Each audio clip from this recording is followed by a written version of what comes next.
going gradually through the epoch, at least the philosophies of modern Europe, which is the epoch of Europe and of capitalism itself, in order to think about the future beyond capitalism and beyond European hegemony. Well, today we just want to do something with Hegel and Marx and Lenin. I think we brought this up last week that Hegel bitterly opposed Immanuel Kant, especially as it related to what human beings can know.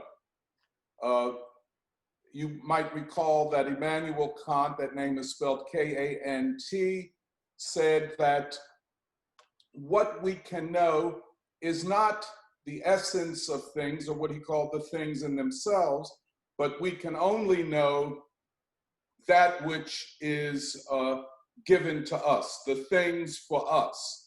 And that pretty much consisted of what we can know through our senses and how we can explain those sense experiences through certain categories of knowledge, especially the categories of time and space. Hegel, Kant's fellow German, a generation younger, bitterly opposed Kant. He said that Kant had limited the possibilities of scientific knowledge, that to understand the world, we had to understand it as it is in motion. To understand phenomenon, we had to understand them as they are in motion. And ultimately, we can know things in themselves or the essences of things because they will reveal themselves over time. What is the foundation of motion? Hegel said it is a dialectic consisting of the unity of opposites. If you want to know a thing, you have to know it in motion, which is to say you have to know it as a unity of opposites. And as such, it is not a static world or a static relationship of human beings to the world, but it is a dynamic one. This kind of unity of opposites, Hegel called contradictions. Now, most of philosophy, at least Western philosophy from Aristotle forward, looked at things, and especially logic, from the standpoint of non-contradiction. A thing was itself, that is A would equal A. A thing was not itself, that is A is not B. And the final law of Aristotle's logic is what we call the law of the excluded middle. A thing cannot be itself and its opposite at the same time. Hegel said the opposite, that all things exist as themselves and their opposites. And to know them and to know their essence, you have to know them as that.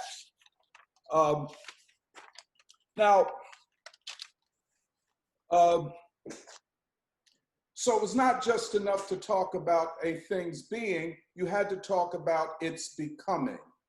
What Hegel has introduced into the philosophy of knowing and into logic was history and time, etc. I'd just like to say a couple of things about more that maybe I didn't mention last time, and that is what Hegel called the law of the negation of the negation. That is to say that logic proceeds not in identities, but in negation. For example, Marx would take that law and say, for example, that socialism was the negation of the negation.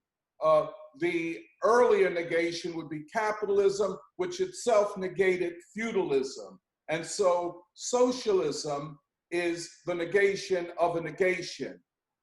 Marx would further go into it and say that all history is the history of a class conflict. He would therefore take Hegel's logic and apply it to the history of society, the history of man and woman, as it were. Class conflict in the Marxist notion is a conflict of opposites. An owning class, which we would today call the modern capitalist class, and a class that has to work to survive. We would call that a proletariat. It is that unity of opposites which explains capitalism. And in a large measure, up till this day, it explains the essence of capitalism in a Marxist framework. Now, when we get to next week, we'll talk about Du Bois and what happens to that binary in the face of the color line and the division of humanity and the division of the working classes around the world that is rooted in the existence of the color line. Nonetheless, Marx would take what Hegel had produced and apply it to history. Now, Hegel argued that the ultimate would be man's ultimate or absolute awareness of himself and of the world, what we could call things in their totalities.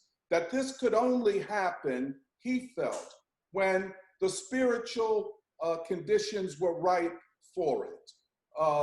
And that, he said, would probably come with the emergence of a Prussian state based upon his philosophy. Marx said this was a form of idealism. It was not grounded in material reality or objective history. Marx would say, well, we'd have to flip Hegel on his head and take his dialectic, his unity of opposites, his negation of negation, and apply it to material reality. Marx would call this scientific socialism. In its application to history, he would call it historical materialism and define Hegel's approach as historical idealism. Hegel was an idealist, according to Marx, because he believed that ideas could transform reality, material reality, that is. Marx would argue that this transformation of material relations in society would transform ideology. Just a couple of other things. Kant, and one of the bitter arguments that Hegel had with Kant is that Kant believed that everything significant was the property of the individual. It's what we call subjectivism. That since we will never be able to know the world outside of our senses, it is not worth even talking about it or referencing it. We call Kant a subjectivist, a subjective idealist. He is a phenomenologist in the sense that his philosophy is a study of phenomena that is confined to the individual, to our senses, to what comes to us and we experience in our senses. This idealism or subjective idealism, this Kantianism, has reappeared in different forms from the 1700s when Kant wrote his critiques up until today. I would insist that postmodernism itself is not only a form of subjective idealism, but a form of neo-Kantianism. there are different philosophies of science that are refashionings of Kant's subjective idealism. While Kant denied the existence of a world outside of our senses, at least a world outside of our senses that we could know, hence the world, if it existed outside of our senses, was meaningless to us. Hegel said the opposite, that the world is not a totally subjective invention, but there is a dialectic between the objective world, the world outside of our senses, outside of our consciousness, and the subject himself or herself. When we talk of the subject of knowing, we're talking about the individual. When we talk about the object of knowledge, we're talking about all of that beyond the individual. Which sets up a very interesting thing, because much of what Hegel talked about, an objective world, a world that the subjects of history, the subjects of knowledge, the agents of knowledge that we seek and fight to know, struggle to know, much of that in our time has been discarded. It is irrelevant. It is insignificant. A lot of times we call that today intersectionality. Sometimes we call it identity politics. It is associated with contemporary or modern philosophers like Michel Foucault, Jacques Derrida, and a whole school of literary and cultural studies that only concerns itself with the individual. Whereas Hegel would say, as Marx would say, there is a truth beyond us. The Kantians and neo-Kantians would argue that the only truths that we can be really certain about are those that we invent. The world is an invention of the individual and of the subject.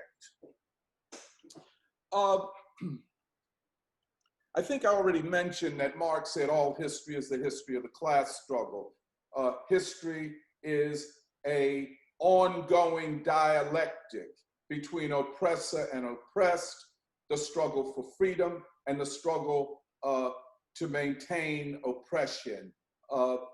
In a deeper sense, Marx would say in the modern era, it is the struggle between the proletariat, the working class, and the bourgeoisie or the capitalist class. Now, for Marxism, Hegel is the most important philosopher. And Marx and his closest collaborators and closest collaborator, Friedrich Engels, wrote a number of critiques of Hegel, explanations of Hegel, and the application of Hegel to various sciences. For instance, Marx wrote a book called The Critique of Hegel's Philosophy of Right. His friend Friedrich Engels wrote a book called Dialectics of Nature. And they were saying that Hegel was the beginning, and Hegel had to be reshaped and reconfigured to make his dialectic really applicable to science and to the objective material world. Now, Hegel claimed, and he makes this claim very, very strongly, that philosophy is the science of sciences, that all of the other sciences, be they biology, physics, chemistry, mathematics, were, how could you put it, below the theoretical, philosophical level of philosophy. And all of those sciences needed philosophy in order to understand themselves. In other words, philosophy, and in particular logic, were important to explain the laws of the development, let us say, of physics, the laws of the development of chemistry, of biology, and, for example, of the calculus and geometries. That without philosophy and logic, experimentation and the collection of data and all of that stuff that science does would be blind and without a direction. With logic, its inherent laws of the various sciences would be explained. So in that sense, you know, Hegel is connecting philosophy and in particular logic to science and scientific knowledge itself. Well, of course, today, you know, I don't know that there are many philosophers who even reference, I mean, many scientists who even reference philosophy or logic. We think that science is more aptly connected to technology and the invention of devices, etc. What Hegel again thought, that every science ultimately is the study of the laws of development of the various fields of knowledge that they're involved with. I think I mentioned this last time, that Einstein's theory of relativity is has been studied from the standpoint of its explanation, or revealing, I should say, of the laws of development of the relationship, the dialectical relationship between energy and mass, and on and on and on. How, for example, dialectical logic would be applied to quantum mechanics, I don't know, but from a philosophical standpoint, from a Hegelian standpoint, it would be the function of philosophy to explain that. But again, you know, Marx has felt that Hegel had not gone far enough. Probably, and then of course we talked the last time about how Marx applied dialectical logic to the to political economy, and in a certain sense, that's why Marx, as a political economist, is different from earlier political economists, for example, Adam Smith or David Ricardo. But what Marx did in the first chapter, and this is kind of a discovery of Lenin's, is to lay out a logic, his own logic, his materialist logic. And if you read that first chapter of Das Kapital, you know, he has dialectically opposite concepts like value and exchange value, labor and capital. What are some of the other categories that he had? He would look at the ways, the difference between production and distribution. And it's all dialectical. He's trying to take, frankly, you know, many of the categories and concepts that Adam Smith in his Wealth of Nations had presented, but according to Marx, had not been adequately explained. They were, how could you say, separate categories of explanation. But for Marx to fully understand value, you had to understand them in their dialectical character, i.e. value as value and value as exchange value. As value, it is the creation of labor power as exchange value, it is that created value in exchange, in circulation, and on and on and on. He would later in other volumes of his Das Kapital study money, the process of circulation, and so on. But what he comes to in the end, and in this large sense, is that the capitalist system, because it exists in and through contradiction, had the seeds of its own destruction.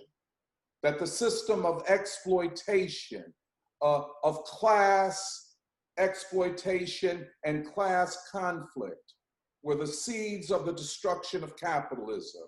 And that objectively and scientifically, the laws of the development of capitalism ultimately lead to its stagnation and decline. A lot of people look at what's happening now and say that's where we're at in the development of capitalism. Just another thing, this idea of laws of development, that's in Hegel and it's in Marx. Laws of the development of phenomenon, laws of the development of social systems, laws of the development of biological or living matter. This concept of development, another way to talk about that is laws of becoming. All things exist in the process of becoming. From a social scientific point of view, the issue is if we are to understand and know the society that we live in, we have to understand it in its processes of becoming, i.e., the laws of development of that system. I know that Marx and Engels, when they wrote the Communist Manifesto in 1848, it was an application of dialectics to history. And so Marx and Engels differed with a lot of other revolutionaries of their time who were considered more anarchistic. In other words, there were no laws, objective laws of society. Individuals make revolutions when they feel it's the time to do so, irrespective of the stage of development of the social system they're seeking to transform. Well, we see a lot of that today, by the way. We call it subjectivism. It is often associated with what we call philosophical or political anarchism. The will of the individual supersedes the laws of the development of a social system. And I think we talked about this yesterday in the Free School live stream, the question of the youth who badly want to change society, but think it is done based upon their will rather than, well, first of all, rather than any larger collective like a class, but that they can do whatever they want. We see it in movements like Black Lives Matter, certain movements around gender, and a practice that disparages the working masses. And in a society like ours, disparages, belittles, ignores the Black proletariat. We will return to that with Du Bois.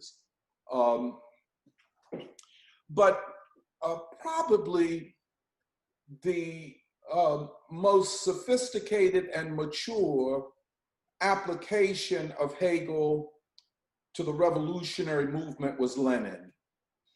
One of the big, really huge problems of Western academic and non-academic philosophy is their ignoring of Lenin as a philosopher and as a contributor to the history of philosophy. Basically, I think the two most important works by Lenin in philosophy is his conspectus on Hegel's Science of Logic, and another book that he wrote called Materialism and Empirio-Criticism, which is a rejoinder to a kind of a Kantian by the name of Ernest Mach. And he defends a dialectical and materialist approach to natural science phenomena. But I'd like to just say a little bit about his conspectus, Lenin's conspectus of Hegel's Science of Logic. Like I said last week, for revolutionaries, Hegel's most important work is the Science of Logic. It is important because of some of the things I've already said. One, for any oppressed group of people, a philosophy that is rooted in history and sees all things as transient and in the process of change, that philosophy is always appealing to the oppressed. The idea of constant development and change is less appealing to ruling classes. For example, in the United States, the prevailing idea, at least coming out of the ruling class, is that this nation was formed based upon the genius of the founders and the divine will of God, that this country was more or less perfect at its founding in spite of slavery and genocide, and that the legal political insights of the founders have been critical, decisive in creating this special nation. Certainly if you're a slave in the 18th and 19th century, that means you would be locked into slavery and racial oppression. You, your people, your children, and everybody else forever. If you are a member of the working class, or if you are a exploited Black worker or a Black person, period, if you are part of an oppressed and exploited gender or whatever, the idea that this is the perfect society and not to be changed in any fundamental way is not appealing. So if you get Martin Luther King, for example, and many, many others, this idea of a constant movement of history, that history is always in the process of development. Similarly, if you take a person like Gandhi, he goes to the peasantry, he lives with the peasantry, he lives as the peasants live. And what was his message? His message is that what exists did not always exist and will not always exist. That message is always appealing to the oppressed. In the same way, when Lenin applied dialectics to questions of the state, of imperialism, and of the organization of the political agencies, the political arm of working people, he applied them in a way that saw what was as in a process of change. And that's why, for example, in his work, Imperialism, the Highest Stage of Capitalism, the central thesis is that capitalism in its long trajectory in its long history, and not that long if you think about world human history, but in its history of development, had reached a critical stage. He said that imperialism, which he would also refer as state monopoly capitalism, a stage where finance and banking and stock markets rule. He said that was a stage, the final stage in the development of capitalism. So imperialism was not just another stage, it was the final stage in the development of capitalism. It was a stage where capitalism would be in a permanent and irreversible crisis. That book was written about 105 years ago, and it seems to be more relevant right now than maybe it was then. Stagnation and parasitism and moribundity, moribund meaning close to death, defines the socioeconomic system. He would do the same thing with his analysis of the state. The state, the modern bourgeois or capitalist state, emerges out of a long history of the formation of the rule of states, which for him was the rule of one class over another.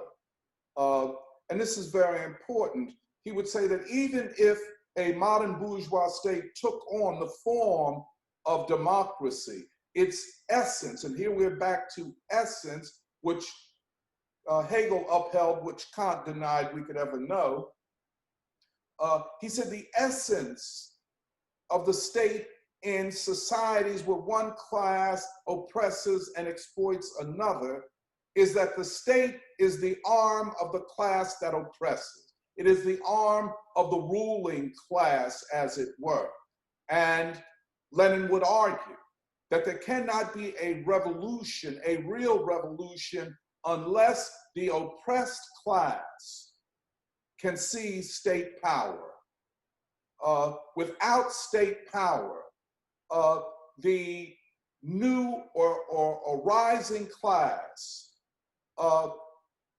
does not have the power to transform the society and to once and for all eliminate the potential of the exploiting classes to retake power. He would say that a revolutionary state must act decisively to end all vestiges of the old state. We could talk more about that state theory. I mean, it's, you know, that goes way back to even Plato, but this dialectical understanding of the state. And in Lenin's theory of the state and of the remaking of society, the revolutionary remaking of society, is the idea of stages or transitionary processes. Dialectical logic understands that nothing occurs suddenly or all at once, that all things are processes that inherent and in even the new, let us say, revolutionary state, the new revolutionary society, are contradictions. And then finally, his theory of the Revolutionary Party. He would argue that the dialectic between the vanguard of the people and the people is fundamental to understanding revolutionary leadership. You know, in this regard, you know, Lenin is addressing a number of political and ideological trends that existed in Russia from even the 1880s, 1890s going forward.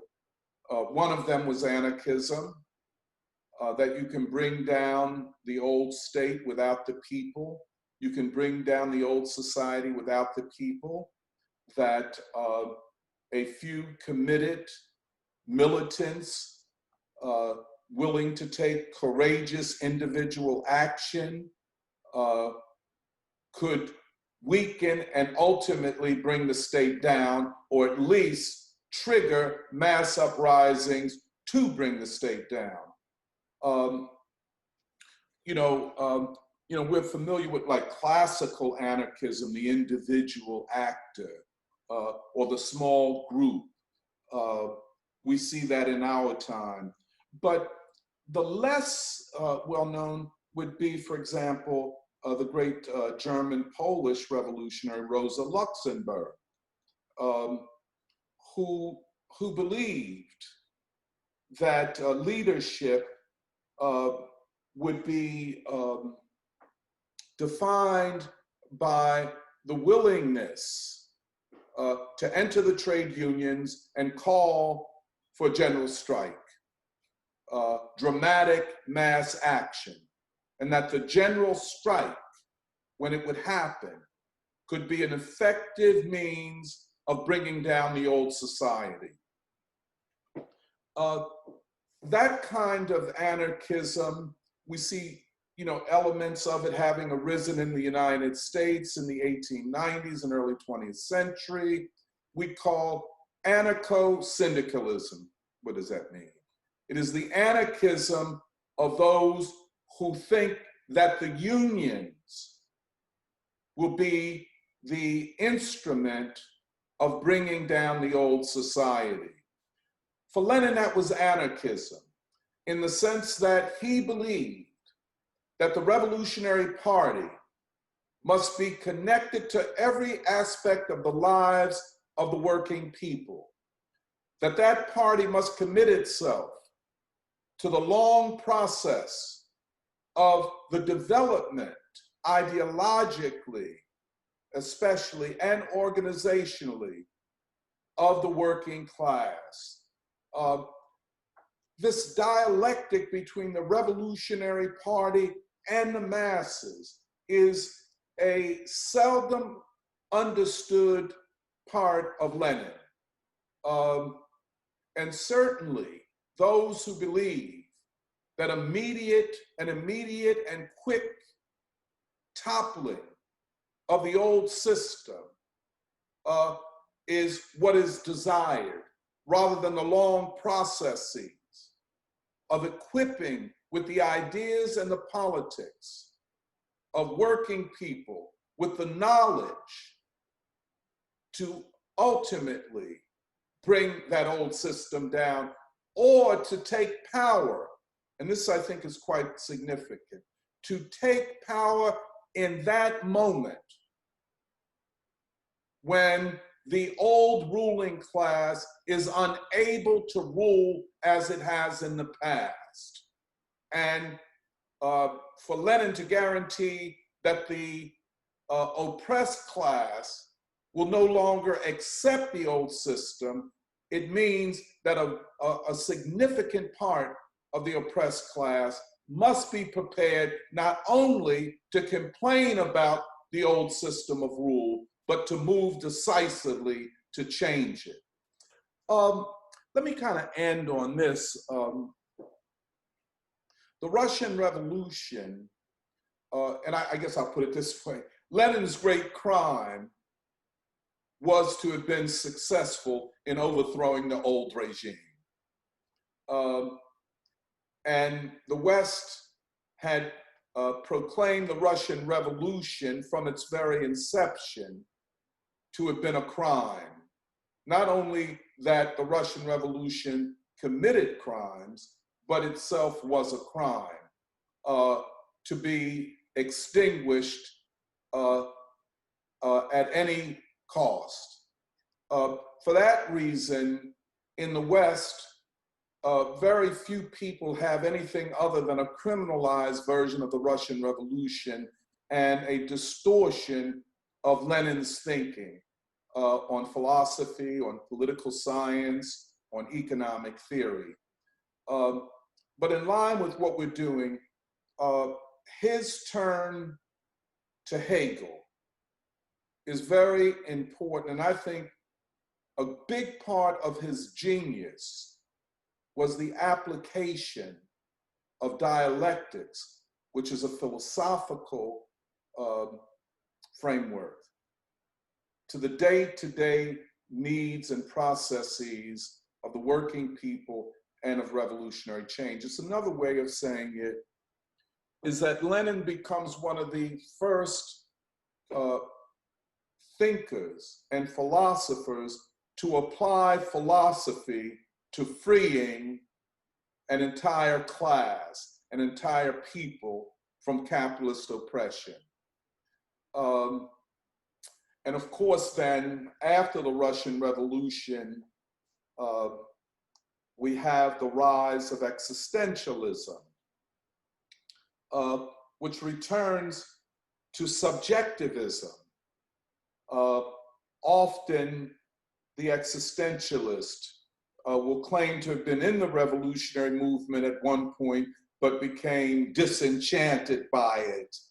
And so, or that the working class didn't live up to what the intellectuals thought it should do.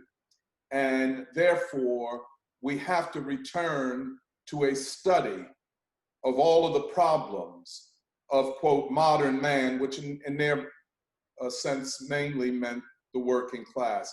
And so we would see in thinkers like Martin Heidegger, we would see it in a version of Jean-Paul Sartre, this idea that the revolutionary struggle was not possible, that the working class in Europe were more predisposed to fascism than to socialism, and that to understand the working class, you had to understand its socio-psychological pathologies, this kind of psychologizing of class conflict. Another form that it took, and this is Sartre's Being and Nothingness, his first major work published in the 1940s, is the idea that since the subject, the subjective, the individual, is the principal agent of history, outside of objective movements of history, and since European reason and European man has been the central player on the historical stage, fascism and reaction represented the coming to the fore of ethical, psychological problems inherent to modern society. Let me put that another way, that where Lenin said the problem for modern society was class exploitation, existentialists, be they Sartre or Martin Heidegger, said the problem of modern society is, in Sartre's sense, social psychology, which predisposed people to amorality, immorality, which he called bad faith, lying to oneself. Or Heidegger would say that modern man, and I put quotes here, modern man did not know himself because he did not know his origins in earlier societies. This concept of being, which Heidegger takes from Hegel. Being is the question. What does it mean to be in society, to be in a nation, and being and time, being in a specific society at a particular time in history.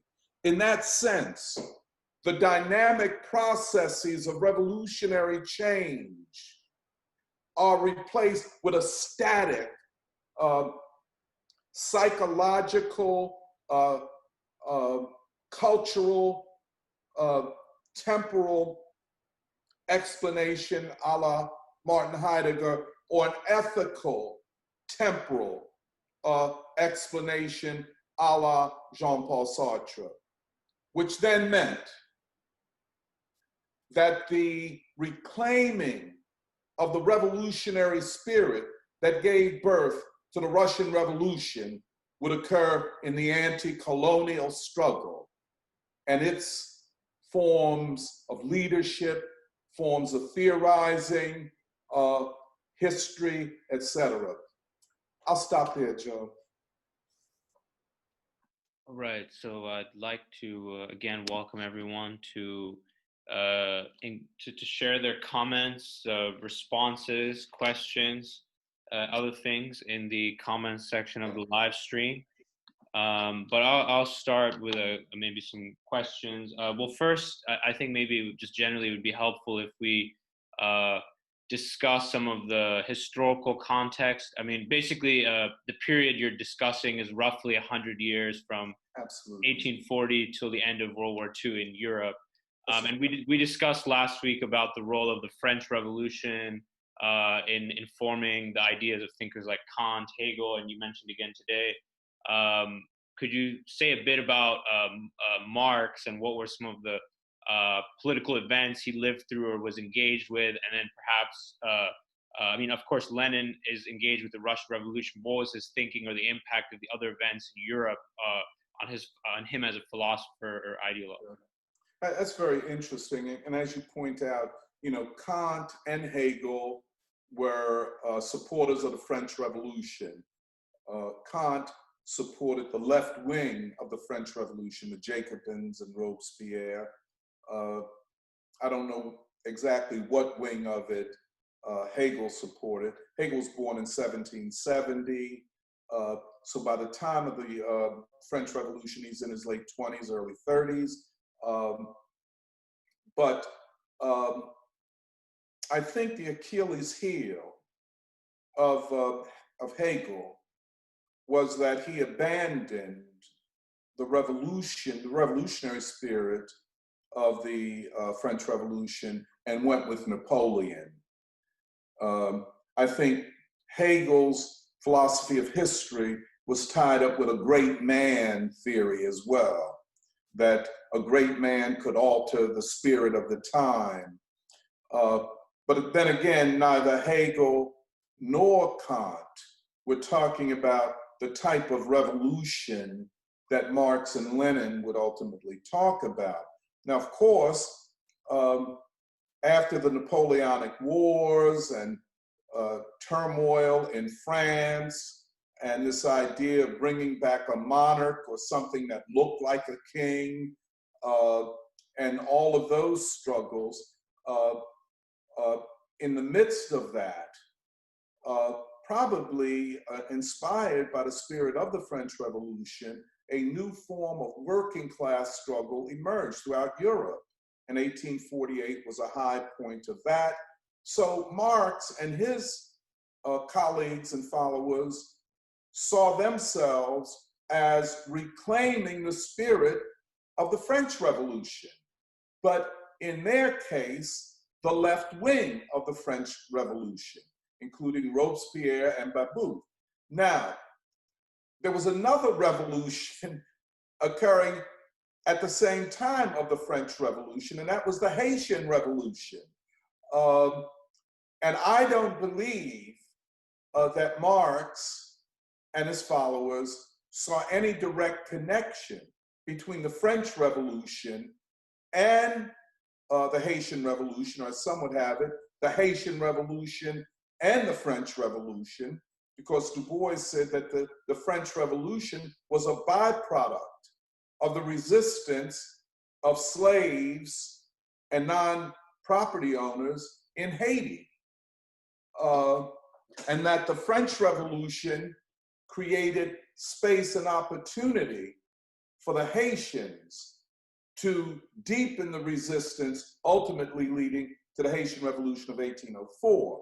But Marx, when he talks, and Engels, when they talk in the Communist Manifesto about the coming society, and that society that the working class must fight for democracy, must fight for the redistribution of land in a lot of ways, and public education and such things. Well, in a lot of ways, they were taking the program of the left wing of the French Revolution and applying it to the class struggle of working people in Europe.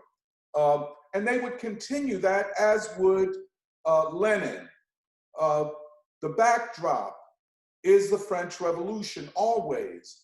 And I would just say, another thing about that is that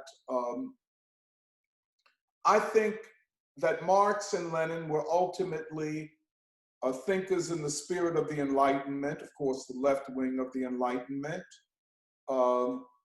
that they saw the bourgeois revolutions, especially the French Revolution, as only going part of the way, that they said that the socialist revolution would keep its promise about democracy, not only legal or democracy on paper, but substantive democracy, that real democracy could only be achieved if the working people were liberated from capitalist exploitation. So they felt that the French Revolution was important, but only went part of the way, and then itself was undermined by the Napoleonic Wars and then the return of a form of monarchy and successive dictators and claims to the throne, or claims to the spirit of the French Revolution.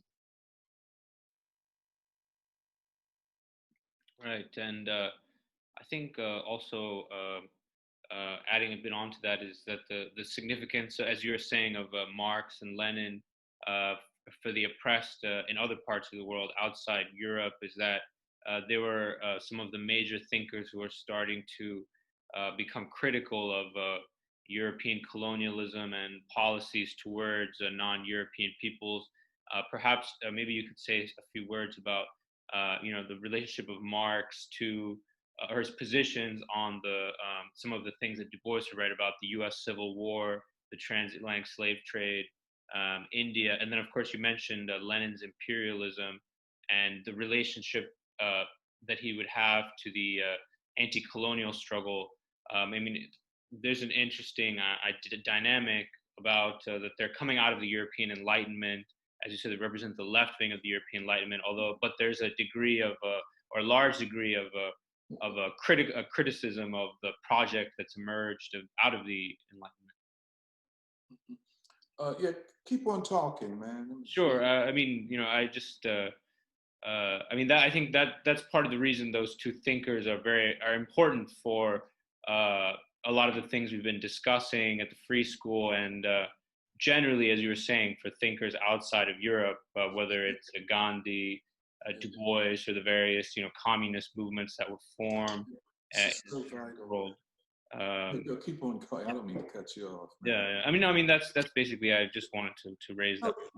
And this is very important because as I was trying to say, Europe became embroiled in a philosophical and ideological struggle about how to move forward. And see, Lenin had this saying, I mean, if you're unprepared at a certain point, if the movement is unprepared to move towards socialism, it cannot fulfill the democratic aspirations of the people. In other words, the final guarantor of democracy is socialism. That capitalism, and especially in its period of crisis, cannot guarantee democracy. In fact, it is more predisposed to become authoritarian and anti-democratic. I mean, we see that today. Cuba is one of the most democratic places on the globe. And by democracy, we're meaning the rule of the people, whatever form it takes. So the reason I mention after World War II the shifting of the revolutionary spirit of the epoch towards Asia and Africa and South America. This is huge, because then, in many instances, the communists and Marxist-Leninists must catch up. For example, the Indian independence movement, which did not take a path as one might predict if you attempt to organize it on the basis of the Russian Revolution. Now, of course, Lenin writes about the peasant question. He writes about the national question and the colonial question. Much of this would be fleshed out by the Communist International after 1921-22 and going forward, where they were saying things like, well, after the Russian Revolution, the most important center of world revolution is the colonial world. Lenin would even talk about looking to the east, to India and China, and a potential alliance between Soviet Russia, India, and China, which at that time may have constituted, if not the majority of the world, something approaching 50%. But the demographic weight of that would be enormous in changing the trajectory of history. But then, no one, it would have, pardon me, I don't say no one, it would have been difficult to predict the rise of Gandhi, and the form of his leadership, which was unique. Just in the same way, it would have been very difficult to predict the rise of Martin Luther King and the civil rights movement, especially when one considers the religious form, the ethical, moral form of both Gandhian leadership and King's leadership, and what precisely that meant in terms of the rise in the United States of the Black proletariat. Was King's religious philosophy an obstacle to class consciousness? Or in India, was Gandhi's Hinduism an obstacle to class consciousness? Or was religion the opiate of the people in the colonial and nationally oppressed world as it was in Europe? Or was there greater democracy and possibility of connectivity between leadership of mass movements and religious institutions than was the case, let us say, in a Europe dominated by the Catholic Church, which was in many instances the state and the ideological cover for the system of exploitation?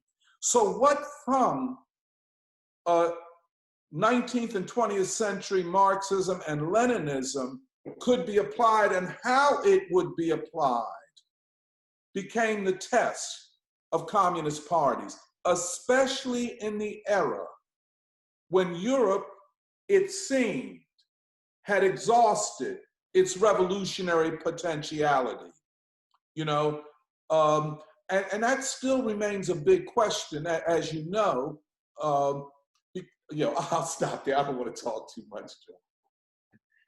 Okay, so we have some questions from our viewers. The first question is from Ryan Rebel.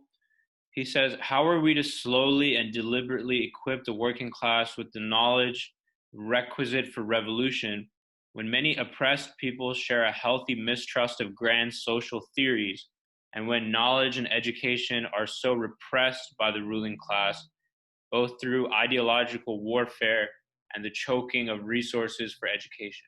Yeah, that's a good question. I mean, I think as Ryan would agree, the the question of the political and ideological education of the masses is always decisive.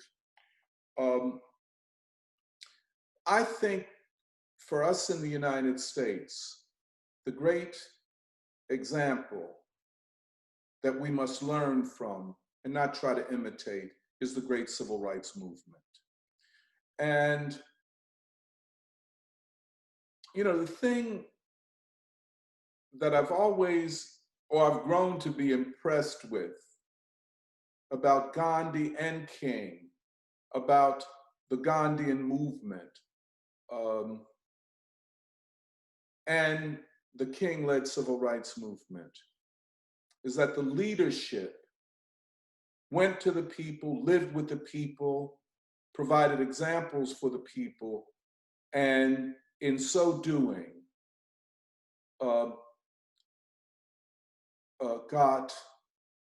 were trusted tremendously by the people. I think one of the key things for revolutionaries of our time, especially in the United States, to understand that before you can, quote, educate the people must trust you.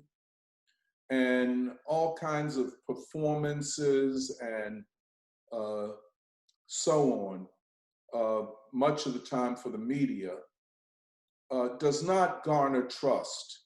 The people are able to tell fakery and performance from genuine concern. The other thing is, and I know this is the case for Black folk, we have our institutions, we have our churches, we have our colleges and universities, we have our civic organizations, we have our political movements and so on.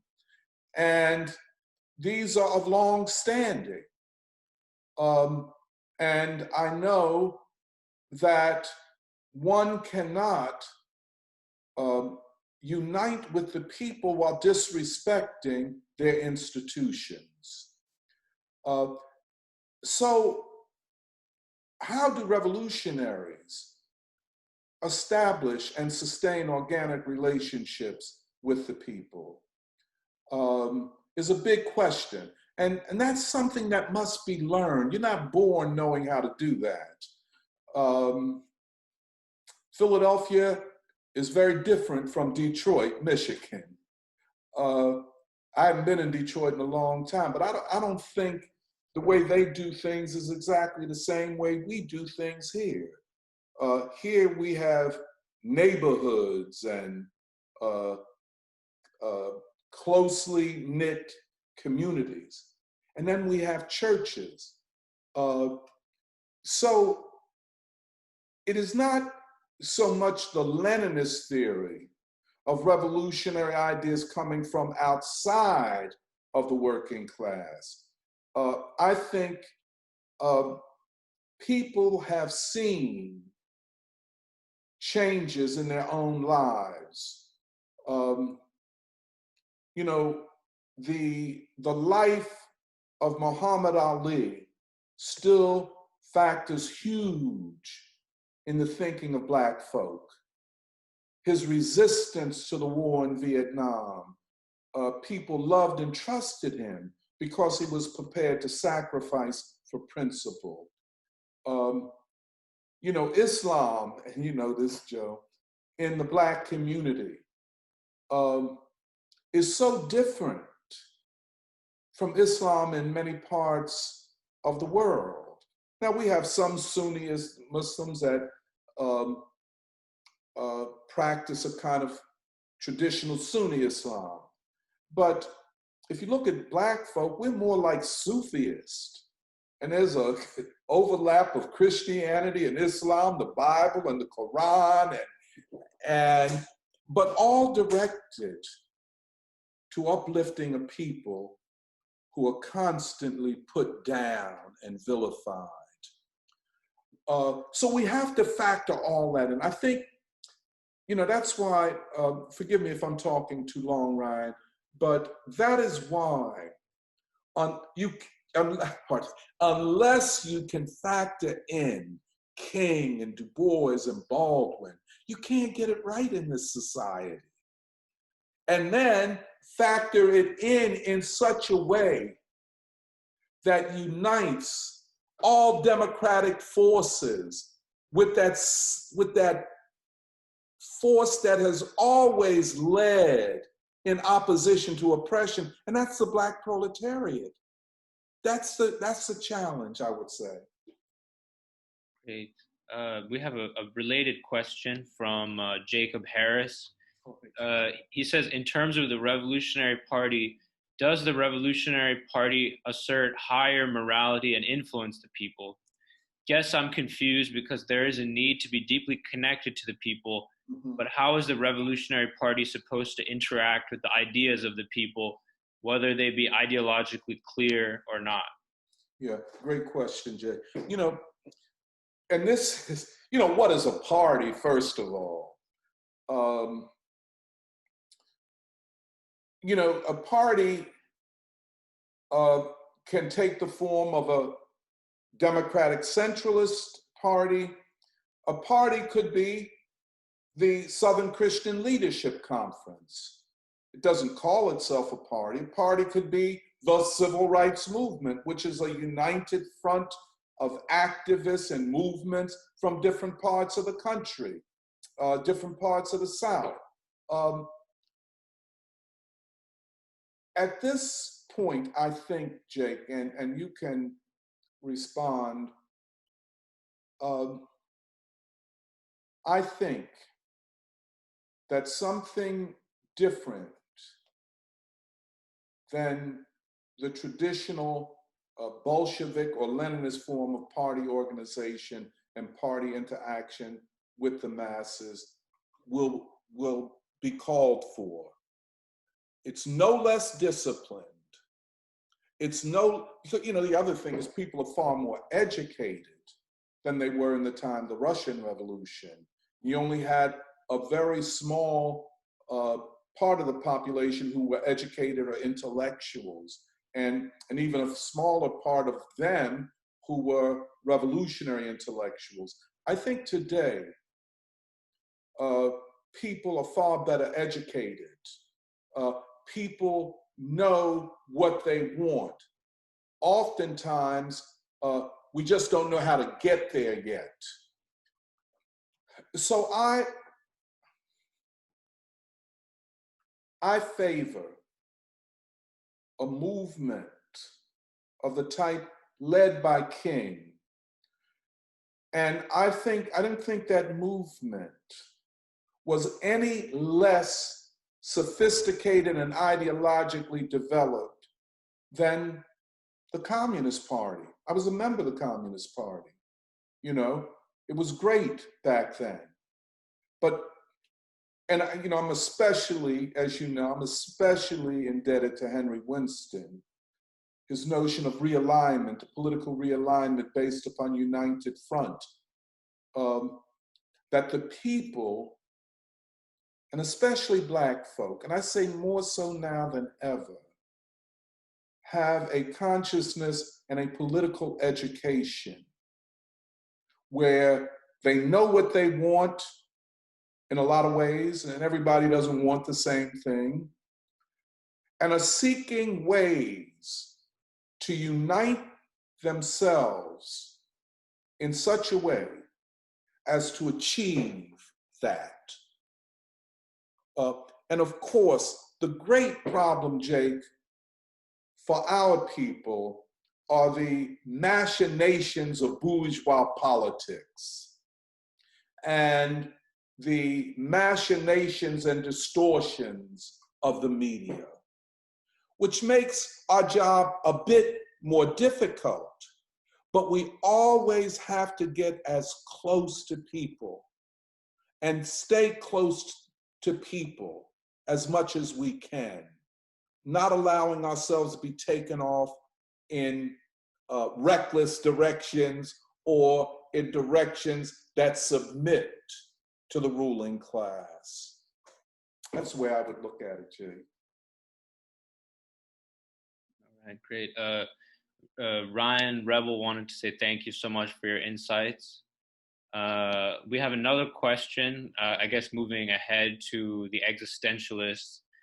from Raju. He says, what did the political relationships of Heidegger with Nazism and Sartre with communism and the Algerian struggle for independence relate to their philosophical subjectivism, if any? Oh, go ahead. I'm sorry. No, that was it. Was that clear, or do you want me to? I think so. I mean, and Raju, he could, Basically, I think he's basically asking, I mean, how did the political relationship of Heidegger with Nazism and Sartre with communism and the Algerian struggle for independence relate to their philosophical subjectivism? Yeah, this is very important, because here you have Sartre, who's a part of the French resistance to Nazism, and here you have Heidegger, who was a part of the Nazi regime, at least in the university and professorial thing. But then Sartre was a student of Heidegger's, I think in the 1920s. And Sartre, in his Being and Nothingness, acknowledges a debt to Heidegger. And this idea, I use the word being, but Heidegger has this duality, being and existence. Being was the general category, existence was the day-to-day reality, and existence forced the human to decide, and in so choosing in the moral day-to-day world, she or he makes himself. Now, Sartre would take that, and forgive me if I'm making some mistakes on this. A lot of times it's a little complicated and I've forgotten a lot of it. But Sartre takes that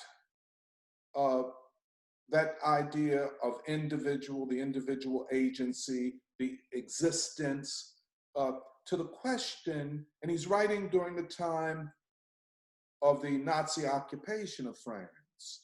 So for him, the overriding question is, what is to be done? But in his case, the individual.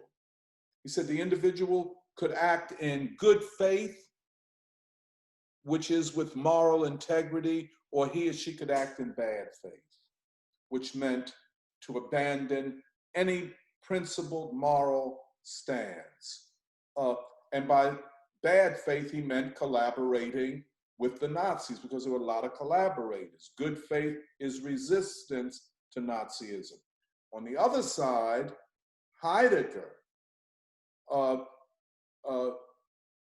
rolls with the Nazis. He supports the Nazis under the guise of a, how could you say, primordial or foundational Germanic existence, which he saw as going back to the earliest tribal life of Germanic peoples or German-speaking peoples.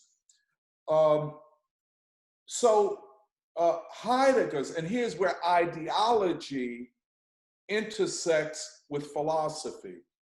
Heidegger's philosophy was shaped by an ideology of German nationalism, with or without Hitler. Sartre's ideology was the opposite. Now, and Raju is absolutely right. They were both subjective idealists. The world was all about what the individual did. Existence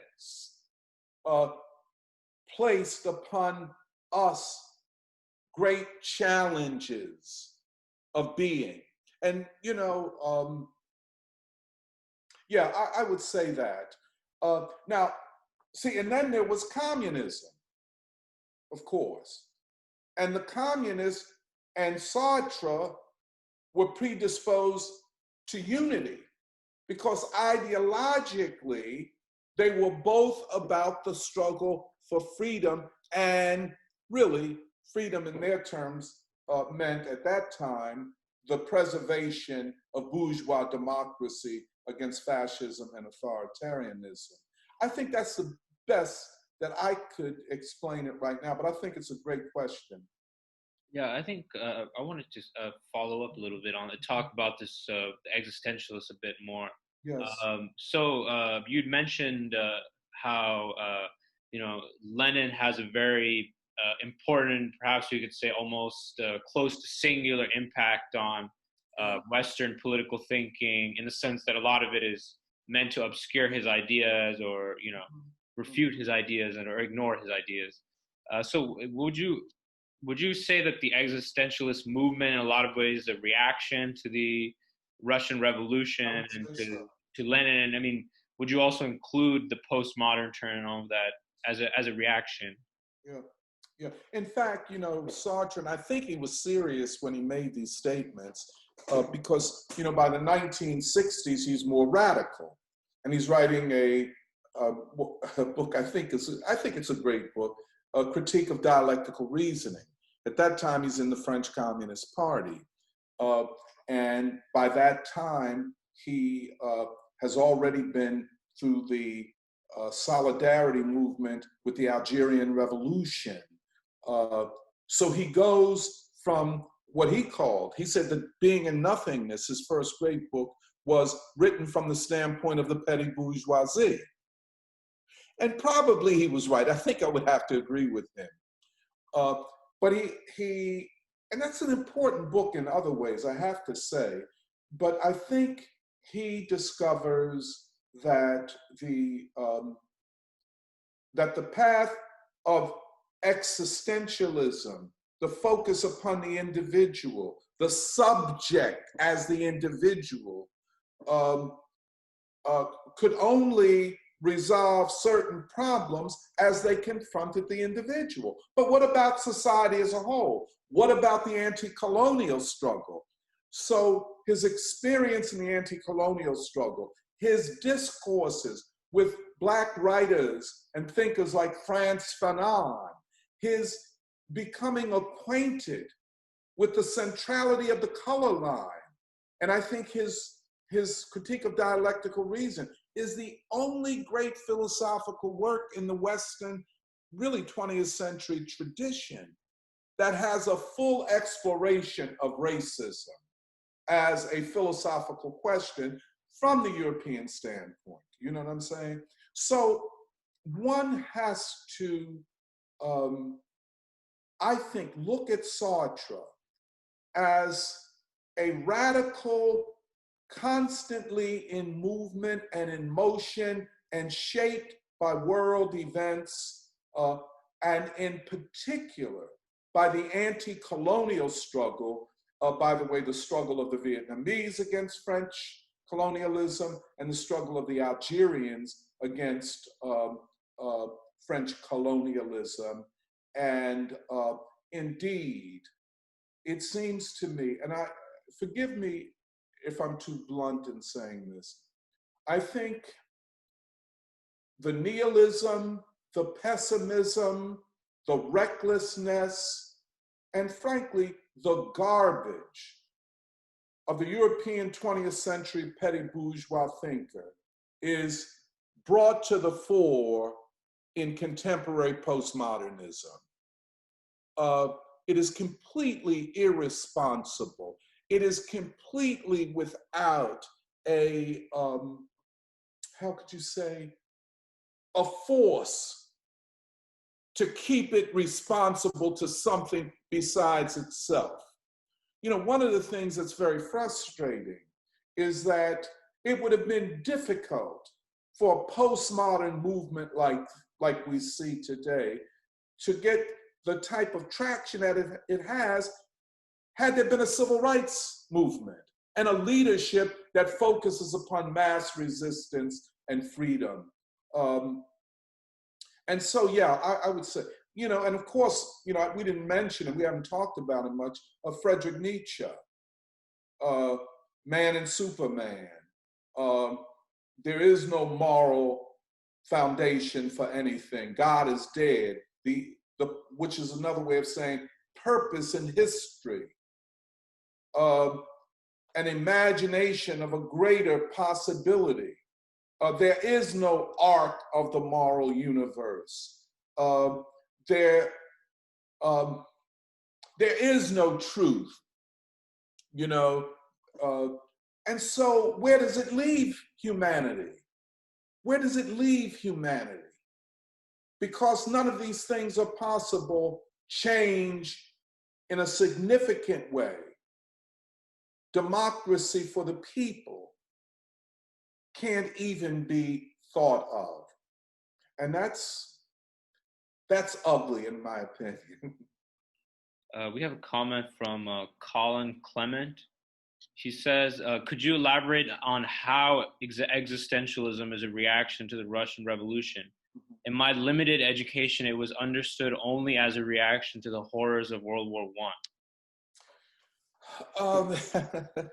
I don't think so. Although I would partially agree, and that was Germany in the 1920s, the Weimar Republic, the rise of the Frankfurt School, and other competing philosophical schools.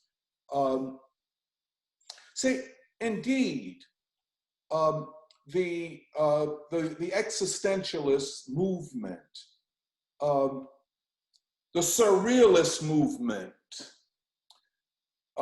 such movements as these saw World War I and the Russian Revolution as part of the same crisis. That had there not been the barbarism of the World War I, there would not have been the Russian Revolution. So they both represented forms of anti-freedom and crisis of Western civilization. That's why Heidegger is so committed to getting back to something more fundamental and to shape or define German existence. And this is where he messes up, and this is where the law of Nazism for him, because the Nazis were talking about the will of the German will, and the pre-technological society, and the alienation of German from German, that kind of stuff. And then a kind of drawing on Nietzsche, man and Superman, overman, man whose will, the individual whose will can override the decadence of modernity and produce the conditions for a superior morality.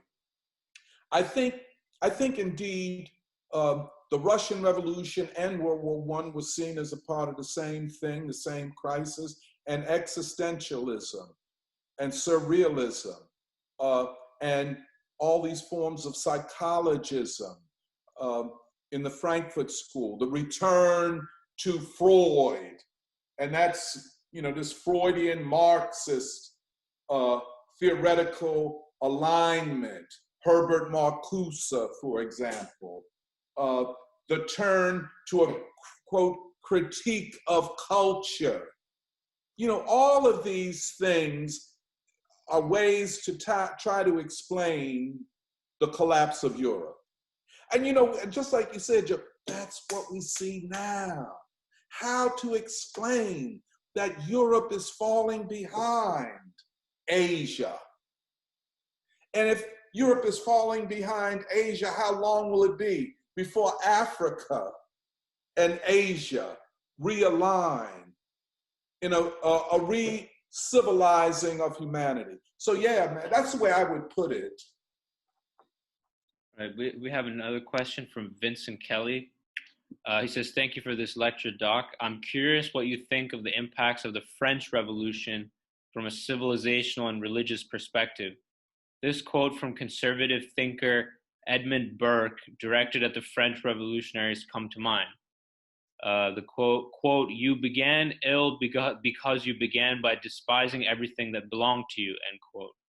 Do you think in some ways Europeans had to give up certain grounding and potentially even progressive aspects of their civilizational heritage in the French Revolution and its aftermath, which has led to the white left's intractable hostility toward organizing through religion, the church, and other institutions seen as traditional or even feudal, whereas perhaps for Black Americans and many in the anti-colonial struggle, religion and related institutions were not already, by implication, counter-revolutionary. Yeah, yeah. And that's why, yeah, thank you for that question. Wow. Some of these questions are beyond my reach, I have to say. So I'll be improvisational. Indeed, the French Revolution was not just one event or one tendency. There was, I should say, a communist tendency in the French Revolution, and that was the famous W.E.B, who was executed. But, and then there was the more, I guess, pragmatic or reasonable left in the Jacobins. But, and then there was the conservative trend who always wanted to bring the monarchy back.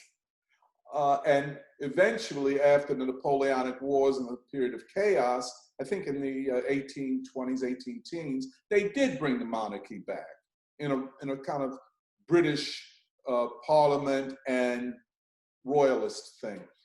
But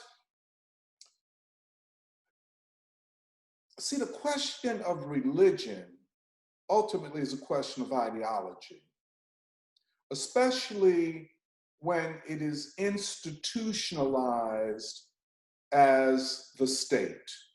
So religion was not just religion, it was the ideology of the state. And to overthrow the state, one had to overthrow the religion of the state. There were other religious people, like we mentioned, I think last time, Thomas Munzer. He was a priest. But his religion was more like Howard Thurman's, the Jesus of the oppressed. What does the religion of the oppressed look like as against the religion of the oppressor? So religion is not the problem. Religious ethics are not the problem. Even religious metaphysics. But it is, when we speak of religion, we have to show that ideological division. It is the religion and metaphysics and ethics of the oppressor framed as religion that is the problem. And I think we have to always make that clear.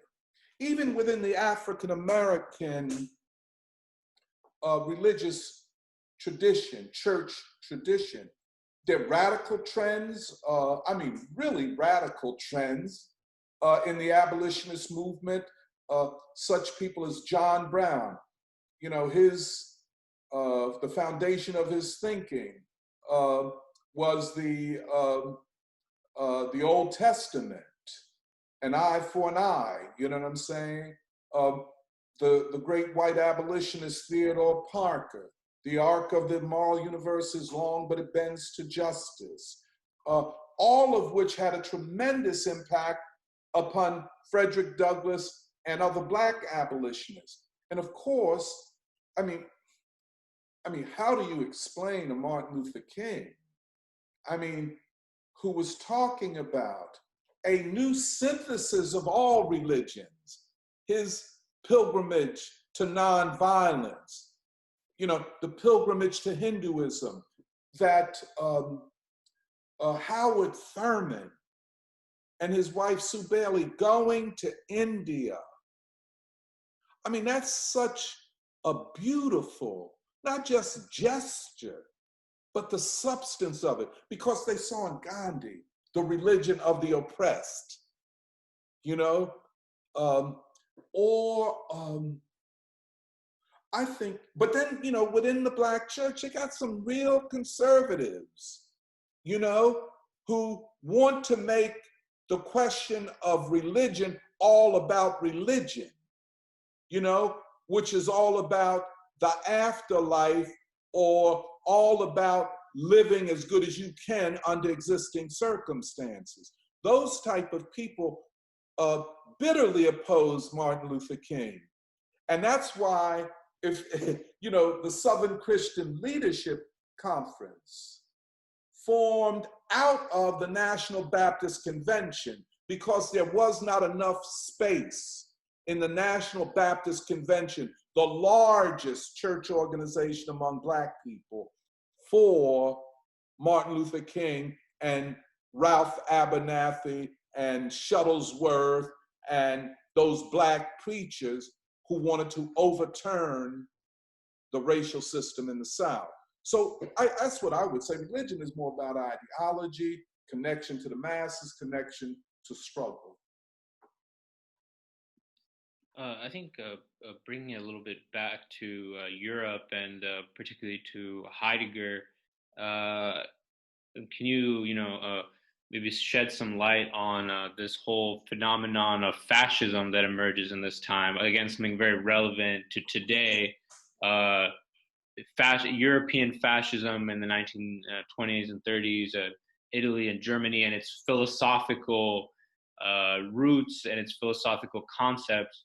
And also, it seems, based on what you were saying, and related to Vincent's question as well, that people like Heidegger and even some of the folks in the Nazi Party seemed like they were trying to go to a pre-modern Europe, where they had a deep critique of the European Enlightenment. Yes, but it led to, sort of different conclusions than others, than, for example, the anti-colonial struggle.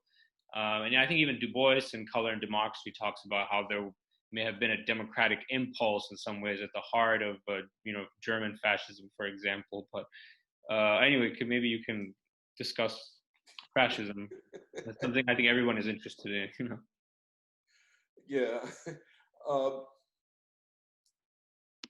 Well, you're right. I mean, ideologically, Heidegger was a counter-revolutionary. I don't think there's not a question in my mind that the philosophy that he developed was a philosophy designed to support an anti-communist, counter-revolutionary ideology. And that's why he returns to existence and pre-modern existence. I think he recognized, as we have been discussing, that the Russian Revolution constituted, as the Russian revolutionaries said it, the fulfillment of the radical wing of the French Revolution. That upon the shoulders of the Russian proletariat and peasantry would come a new democracy, a democracy in substance, that they would do away with the exploiting classes. And that was unacceptable to people like Heidegger. Of course, ideologically, Sartre is different. It's so interesting, Sartre's anti-imperialism would get him in trouble with a good part of the French existentialist movement, in particular Camus, who was his friend at one point, but they broke the friendship over the question of the Algerian independence. Albert Camus, the writer and philosopher, believed that the Algerians should not be independent, but should be assimilated into the French Commonwealth or some sort of arrangement like that. So the ideological questions have to be uppermost. And the ideological questions are like Paul Robeson defined them. What side are you on? He was talking about the artist. The artist has to take a stance, either for freedom or against it. That goes for the philosopher, and what Heidegger did is to take a stance for oppression and literally murder and genocide. And because the real genocide, the deepest genocide, took place in the Soviet Union, and that was the target, to overturn socialism. And it's seldom spoken about, but indeed that's where Heidegger was coming from. And the other side of it, by the way, the idea that socialism appealed to the more backward peoples of the world, and the Slavs and the Russians were considered very backward. And of course, that's why Hitler called his party the National Socialist Workers' Party. And they just abbreviated it to Nazism, because they tried to appropriate both socialism and the workers' movement to a right-wing movement, Nazi movement, a counter-revolutionary, anti-working class movement under the guise of nationalism. So expanding on that a bit, maybe this might also be a good opportunity to discuss some of the, particularly the German theologians in this period who would have an impact on the thinking of Martin Luther King. Oh, yeah. I'm particularly thinking of Paul Tillich, I think Dietrich Bonhoeffer. Oh, yeah. Perhaps there are others. And you know, I was thinking from after our last lecture, the significance of Martin Luther King. His name was Martin Luther King, and apparently maybe you correct me if I'm wrong, but I think his father changed his name from Michael King to Martin Luther King. So maybe you discuss the significance of that as well. Well, the first part of it, you know, Martin Luther King famously used this phrase, the fierce urgency of now. And I think that comes directly from his encounters with Dietrich Bonhoeffer and the anti-Nazi Church of Germany, which was underground, and Paul Tillich. You know, one of the theologians that King writes about in his PhD dissertation is Paul Tillich. Paul Tillich was not only a Christian, and probably a not so Christian, but he was also a socialist. We could call him a Christian socialist. Of course, Dietrich Bonhoeffer was a thoroughly anti-Nazi, anti-Hitler theologian who was committed to nonviolence. And so that existential choice is, what does the person committed to nonviolence do in the face of a great existential danger to world humanity? And he and his colleagues decided that to save humanity, we would take action that is not necessarily in keeping with our day-to-day moral choice, but a larger moral value, and we would try to assassinate Hitler. Well, they weren't too expert at it, and they failed, and Bonhoeffer was arrested and tried and sentenced to death. And about a week or so before Germany was freed by the Soviet army, he was executed. I think he was only in his 30s. Indeed, it is true that Martin Luther King's father, in about 1930 or so, maybe a little earlier, went on a pilgrimage, I guess, with a group of religious people to Germany. And he went to some site, maybe the home of Martin Luther.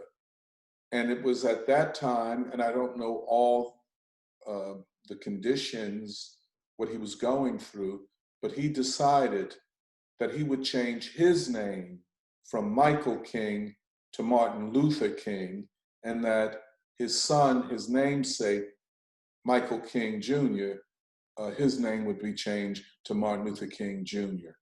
This, you know, I'm glad you brought that up. I mean, this is a quite huge thing, because that takes us back to our first lecture and Martin Luther in 1517 and the posting of these 95 theses on the door of the church. And among them is this anti-church, anti-Catholic church thing that only a priest could connect the individual to God. And Martin Luther said no. And that's, I guess, King's name kind of determined or predicted the outcome of his life. Right. I think that your answer also in some ways gets to Vincent's earlier comment about the role of religion, because you were mentioning, we discussed Father Munzer and some others, but as you were discussing with Tillich and Bonhoeffer, we see into the 20th century these sort of dissident trends within European Christianity, many of whom would look towards outside the West, to the Eastern world, many of whom would be interested in the spiritual ideas coming out of the colonial world and from the Yes. colonial movement as well. And It's so interesting that Elijah Muhammad and the Nation of Islam see Islam in their reform definition of it as a force for freedom and liberation. And I think it's very fascinating to me. Right. I mean, of course, as you were discussing, Martin Luther King is one example of someone in the context of African American thinkers, whether religious or secular, who are very interested in the ideas, the traditions of the Eastern world, and synthesizing them. Yeah. But I wanted to ask you about going back to this discussion we were having about Lenin's idea of the vanguard party, some of the questions that were asked about that. And you were talking about, perhaps a vanguard doesn't necessarily have to look like a Leninist party. And I think, because part of what we've been doing in these lectures is talking about the philosophers and their engagements with movements and the histories they were in. Maybe you can talk a little bit. You did talk a bit about how Lenin formed his theory of the party, but I just was thinking about how it's important to emphasize that he was doing it in a very specific period. Yeah. He was totally rethinking concepts in Marxism when he was thinking about organization. And you mentioned figures who don't fit that mold, like King or Gandhi, and you were discussing how in our time, we also need to we need to take into account all the history that's come before, but we need to think of new methods, new forms that fit the conditions and the people that we're working among. So I don't know if you wanted to shed some more light on the relationship between philosophers or intellectuals and movements, the people, and politics. Yeah. And the United States might be among the more complicated projects of radical transformation. And so I think part of what we have to do is study most or many of the forms of resistance and freedom struggles. I know we used to think at times that and this is very interesting because, a lot of times, laws of social development can be a way to hide dogmatism and rigidity. Just because the path of revolutionary change came one way in one society doesn't mean it will be repeated over and over again. I think the Indian independence movement was one of the most complicated political, ideological projects that one could imagine. And it's still going on, or should be going on. I think the struggle in this country, the Black freedom movement, is very complicated because of the conditions under which it occurs. That is the color line and the divisions brought on by it. And then, of course, in our day in particular, this vast power to control the flow and movement of ideas in a very literate population. So I think, for me, it is the extent to which revolutionaries are committed to doing the hard and day-to-day work over a lifetime and more of raising up the type of ideas, the type of unity, the type of resistance that at the right time, a lot of people say we're close to the right time, maybe we are.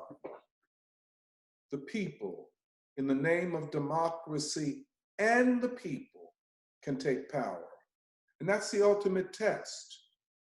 You know, as we talk, I think we talked about this yesterday or last Sunday. There is no one in this time who would not prefer the most peaceful and nonviolent path to social change. I know that's what I want. But how do we fight for that? On what level of consciousness must the masses be? You know, we've seen in this current COVID-19 crisis, at least according to a lot of press reports, white people have run to the gun stores to get ammunition. Why should that be the first response? There's something pathological about that. But then is there among the majority, the white majority, a tradition, consistent tradition of nonviolence, of a Christian ethic and morality of love? I don't see it. I haven't seen it. Maybe it is there and it has to be activated. I hope that's so. But especially at this stage, I think a lot of people use this idea that we're forming a Leninist party or we're a party as a way of kind of suggesting that one, they have most of the answers, and two, this could be a quick and fast thing. I think all of those people who are calling for this party and this new party, I think first of all, they need to have a lot more experience in the modes of revolutionary transformation. And they need to know more about the people themselves, and less sloganeering and less performance and more humble and consistent learning and education. You were mentioning that people often use this concept of the laws to believe that things will repeat themselves exactly as they did before. That's a good way to put it, Joe. And but that's I mean, that's an interesting point because it speaks to one of the weaknesses in Western philosophy, which goes into political philosophy, and some critics have said that comes from some of the church dogmas that have gone into science about laws that are unchanging. Mm-hmm. Whereas in a lot of Eastern thought, the ideas of tendencies, you know, even God works in tendencies so that things, you know, can occur differently, even if they've occurred the same way to a certain extent. It's not, you know, written in stone in that sense. But also we're in the, where it's 3:51, so in the last 10 minutes, I think unless someone well, there's another question from, or a comment from Raju. He says, an idea's revolutionary potential must be connected to the society that it arises in. That an idea can be revolutionary in a particular society and time and lose its revolutionary potential in a different context, or even serve a counter-revolutionary purpose. Mm-hmm. This is also the problem of applying European thinkers and ideas that emerged in a certain period to other societies, which perhaps we will get to next week. Yeah, you know, it's so important what Raju was saying. Like he said, that kind of pedagogy or learning, that a commitment to learn is, you know, not too well developed in our revolutionary or our political culture today. And he is right. There's a kind of a dogmatism and a stagnation of ideas. You know, Joe, as we have done, it's always, we've discovered, I think we have discovered something in King and Du Bois and Baldwin as iconic thinkers and more. That's an important discovery. And to show the commonality with so many of the Indian anti-colonialists, and then to have discovered, and it seems like we're the only ones to have discovered this, or even to talk about it. What did it signify for so many African Americans to go to India to learn from the Indian anti-colonial struggle. What did that mean? And then to come back here and be a part of sparking one of the great movements of the 20th century. You know, what did it mean? Now, of course, I was one that went to Russia or the Soviet Union, and I learned a lot there. But through the, here it is, the creativity of the civil rights movement, but a creativity combined with a long-term commitment to suffer for what you believed in. You know, what the Nation of Islam calls staying on post, you know, and yeah, I agree with Raju. It's humbling, but it's a beautiful thing, and it gives space for really creativity in all fields of activism, including the moral and ethical, the question of good faith, always acting in good faith and for the highest levels of unity. That's what, that's really what I get from King, tell you the truth. Yeah, so that's what I would say, yeah. I appreciate that. Mm-hmm. Yeah, I think that's a very, yeah. That's a unique sort of description. Can I say something, Joe? Just want to, I mean, then you respond. Go ahead. You know, because we think about the Bernie Sanders movement. And at one point they thought it was going to be a quick, fast, and in a hurry thing. We got this, we got the most money, and so on. And suddenly they come up against the Black proletariat, broadly defined. And the whole thing disintegrates. You know what I'm saying? And I think that's worth studying as the opposite of the civil rights movement, you know what I'm saying? Bernie's arrogance, his lack of moral and ideological clarity, his inability to frame political questions as King did in great moral terms. You know what I'm saying? It's like Sartre's urgency of good faith, but taken to a level 10 times higher than Sartre could ever think. And then to have leadership who engendered that in their day-to-day practice. You know, I don't know, have you all seen this documentary called King in the Wilderness? I haven't seen it. I've seen a few clips, but I've heard a lot about it. You have HBO or access to HBO? I'm sure I can get a free trial or something. Is that something you recommend? Somebody was commenting earlier for a reading list, but maybe you can give a movie watch list. Yeah, I think we'll do that maybe for the end. But I would highly recommend. Can I just tell you two small parts of it? You know, it opens up with King having to go to Memphis for the second march of the sanitation workers. The first had been disrupted by provocateurs.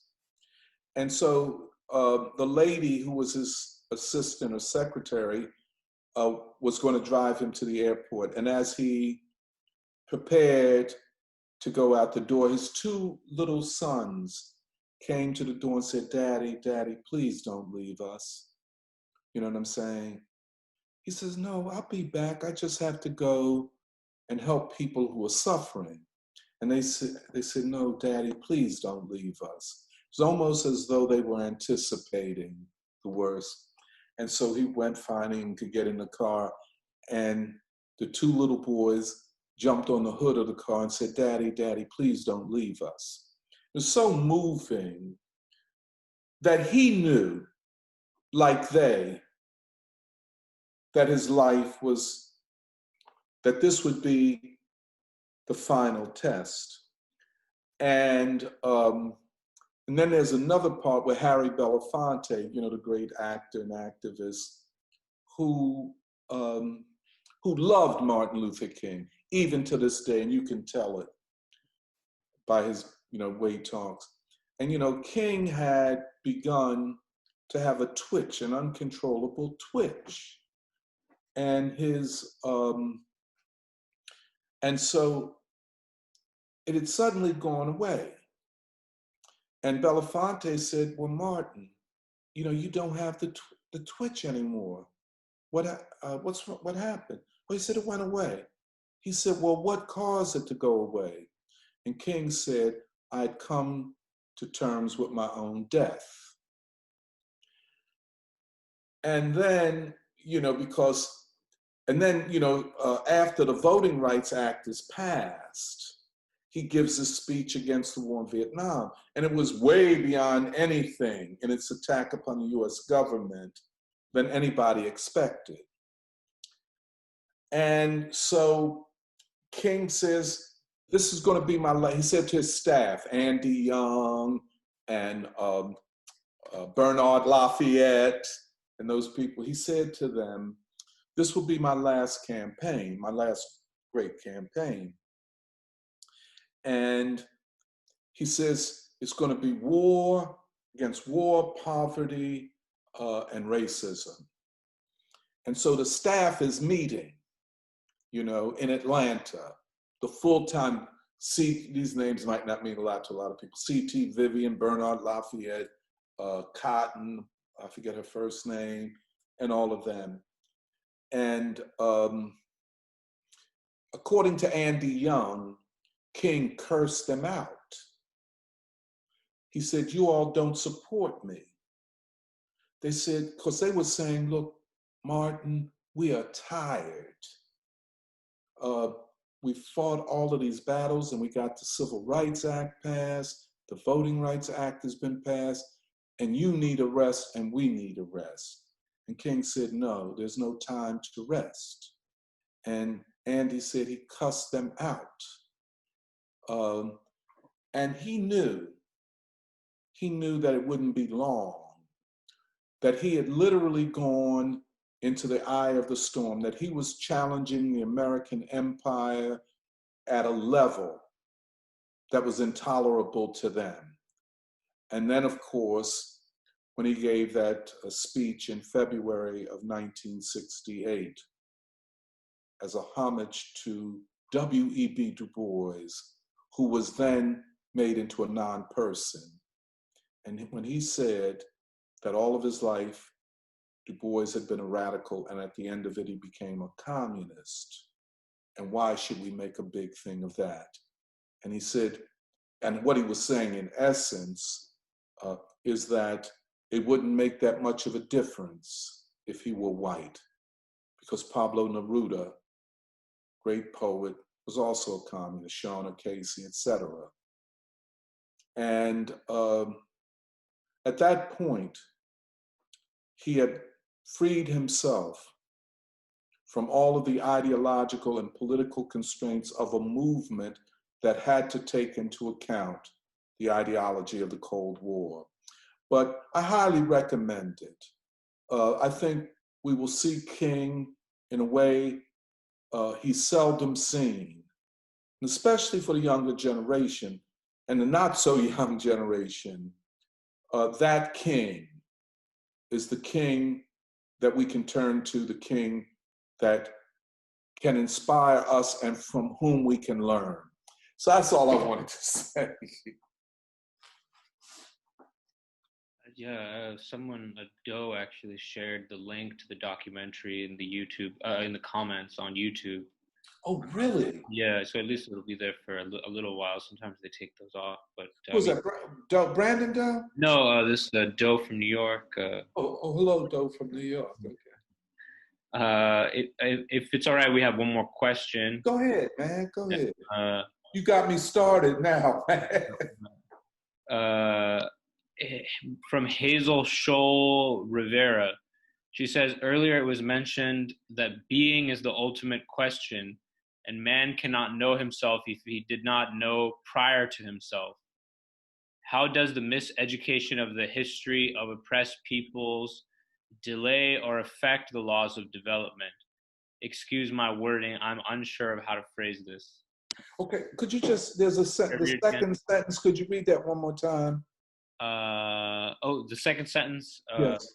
How does the miseducation of the history... No. Oh, go farther. Yeah. Okay. Go read the first sentence. Earlier, it was mentioned that being is the ultimate question. Yeah. Oh, hold it. Excuse me. I just want to say one thing. I did not say that being was the ultimate question, but go ahead. Yeah, I think you were saying... And I don't think it is even in existentialism, but go ahead. Okay. So earlier it was mentioned that being is the ultimate question, and man cannot know himself if he did not know prior to himself. Okay.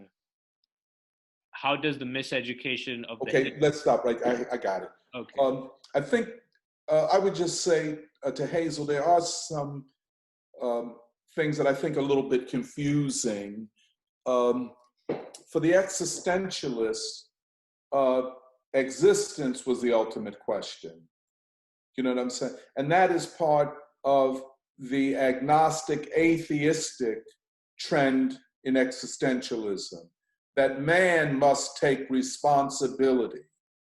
And that's, of course, Sartre's good faith, bad faith.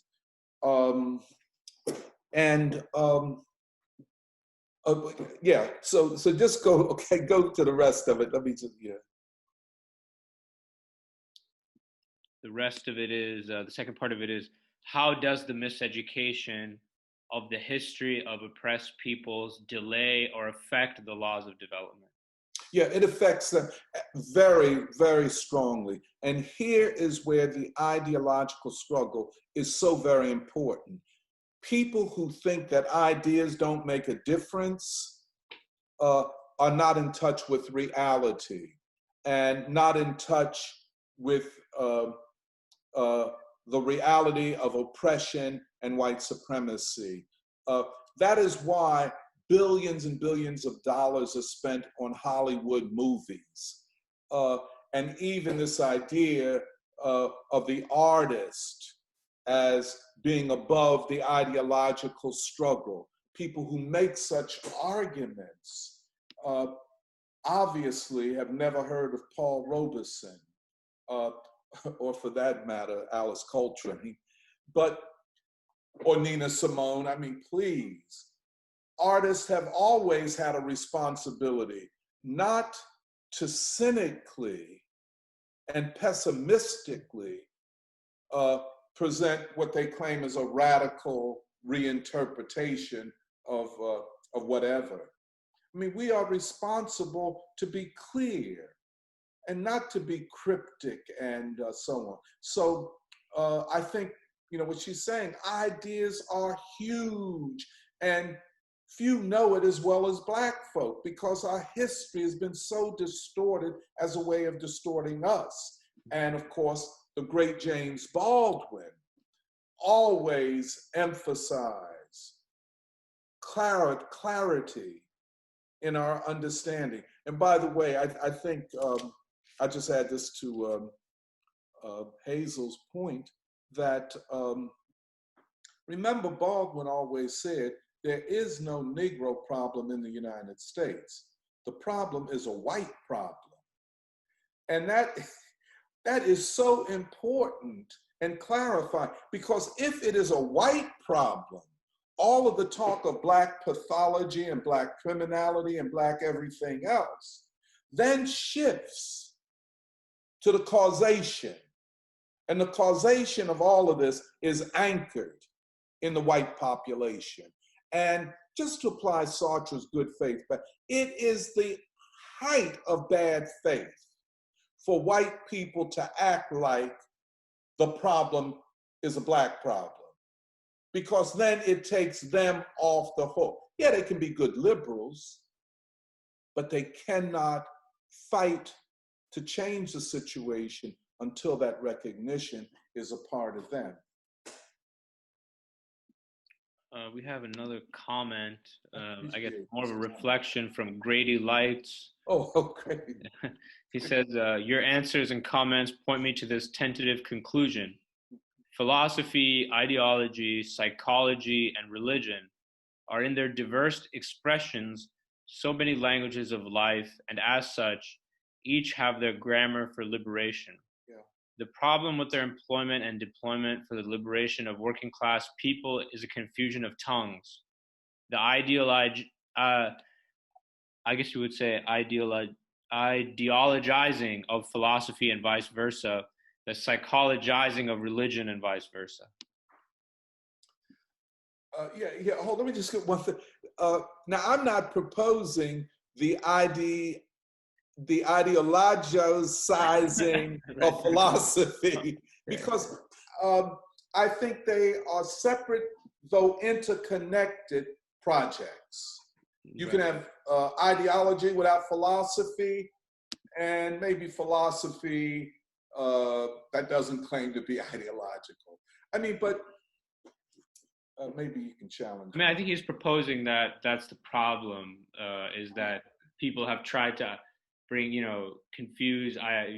ideology in a way to, perhaps distort philosophy or psychology in a way, perhaps to confuse religion. Yeah. He's saying that maybe they're the same tongue, need to be clarified. Yeah, I think he's right. I mean, I think Heidegger is a great example of that. Mm-hmm. But then, not just Heidegger, I mean, Hegel, Kant. I mean, modern philosophy is in many, many ways shaped by the ideological conditions and ideological purposes of the philosopher. I would agree with him. And I think that the elimination of Lenin and Marx from philosophy is an ideological decision on the part of the dominant class in this society. Bois said the greatest European philosopher was Karl Marx. Of course, Du Bois is himself a philosopher, but his definition and practice of philosophy is not what most academics sitting in their offices do. I mean, it's a kind of it's a philosophy that, just like King, a philosopher, it's a philosophy grounded in people, in love for people. When was the last time we heard a philosopher say that my philosophy emerges from my love of the people and is committed to the struggle for freedom? I mean, maybe more of us would want to major in philosophy, were that the case. Which means I have another dissertation topic for you. But, go ahead, I'm sorry. I was going to say that's, as we've gone through systematically different, European philosophy from basically the Renaissance to the 20th century, that's something that's been missing.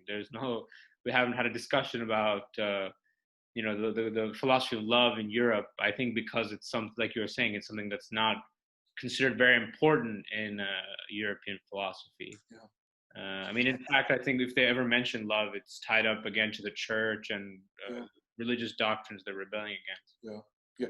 And the European notion of secularization, love is a weak kind of response to anything. And it is also, and this is another thing, we just haven't had a chance to go into every aspect of this. Kant and Hegel tie philosophy to science, particularly the natural sciences, to understanding nature and the cosmos and stuff. And so maybe what they have done, especially Hegel, has been extraordinary. But even as the existentialist, post-Russian Revolution, post-World War I, attempt to bring the human back in. They do it in a way that does not have the hope and optimism of a Martin Luther King, Mahatma Gandhi. There is no sense of the fullness and the fullness of possibilities of the human and of human community and of human unity. It's not there. It is not there. And that's why, you know, I know in the United States, for a lot of leftists, Martin Luther King came off as a weak reformist. I mean, what is he doing talking about love? And we're talking about class war. You know what I'm saying? But they did not understand. So yeah, I would agree. It's something missing in the conception of the human. Mm-hmm. Right, and you know, as we've discussed, the positions of these philosophers. I mean, their social positions, but also their civilizational, cultural positions. Absolutely, Predisposed to this, and when we look at the 20th century, we were talking yesterday about Yeats and others in the literary modernist movement. Essentially, it's a lot of poetry and stuff about the decline, the fall, but they're really talking about Europe as such. Absolutely.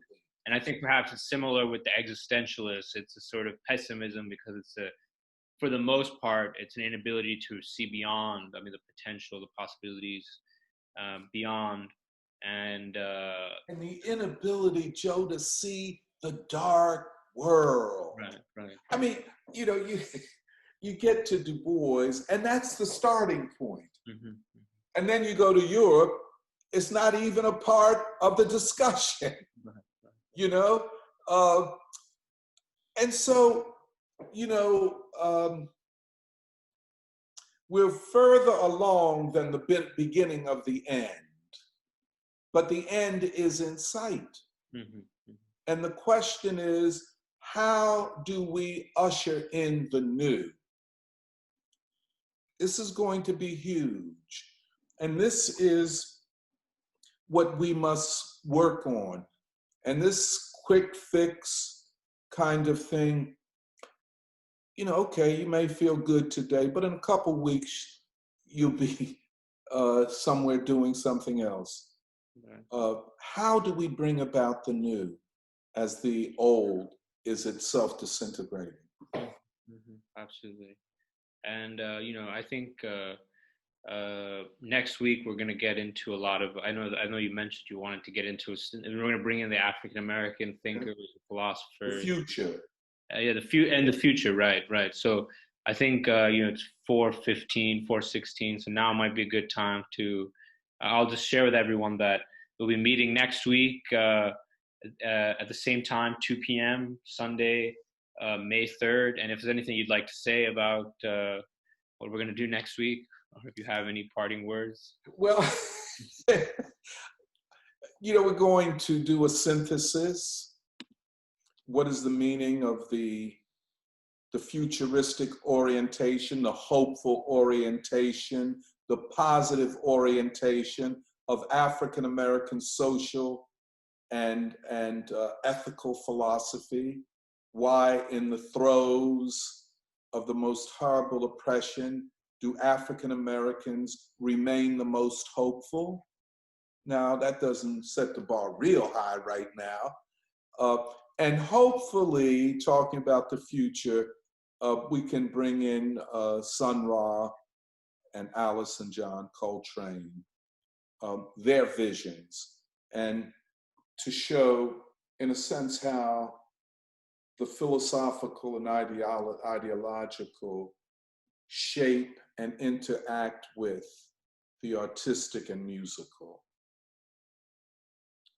All right, great. Well, I'd like to thank everyone again for joining and for your comments. You know, and looking forward to reconnecting with everybody next week.